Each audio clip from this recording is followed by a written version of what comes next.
All right, here's some red flags to look out for from call center outsourcers, right? High setup fees. They love high setup fees, right? And CCAS loves them too. It's kind of annoying.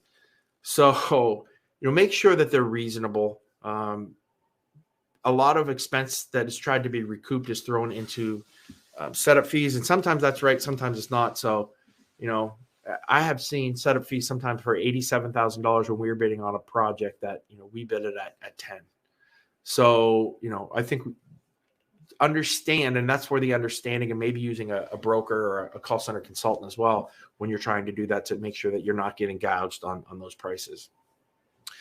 Client support. You shouldn't be paying for client support, right? A lot of BPOs have moved to that model where you're paying for client services. I don't do that. I don't think a lot of them do that, but you will see some contact centers try to do that. And be careful on your per minute costs, right? Oh, it sounds cheap, right? When you do I've seen people do like $2 a minute, $1.50 a minute. That can average out to like $90-$80 an hour. So you have to be careful. Anything that's over 75 cents a minute, you better be doing something really cool, really niche. Need licensed agents, need maybe nurses or someone that has some type of licensing. So you have to be really, really careful with that. There should be no upcharges for omnichannel, right? I've started to see this. So we deal with voice, but if you want chat and email, there's an extra charge for that. I don't think that that's right. Be careful of that. To pay for licensing on your reporting now, if you would like, so for us, for dashboards, we give 3 free licenses for dashboards to your team.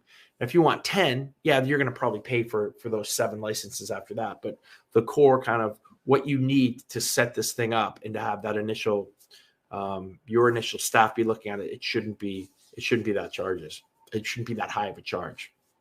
And the other thing is, again, the transparency thing. You must make sure if they're not letting you blind monitor, that's an issue. If they're not sending you recorded calls when you want, if they're not giving you reporting, 24 hours later, that's kind of an issue too. So those are some red flags I think you have to be careful and kind of look out for. The other thing here too is attrition training, right? So call centers some of them have moved to where you will pay for attrition. I think that's one of the main perks of hiring a BPO is getting the proper agents so that there doesn't have to be a lot of attrition.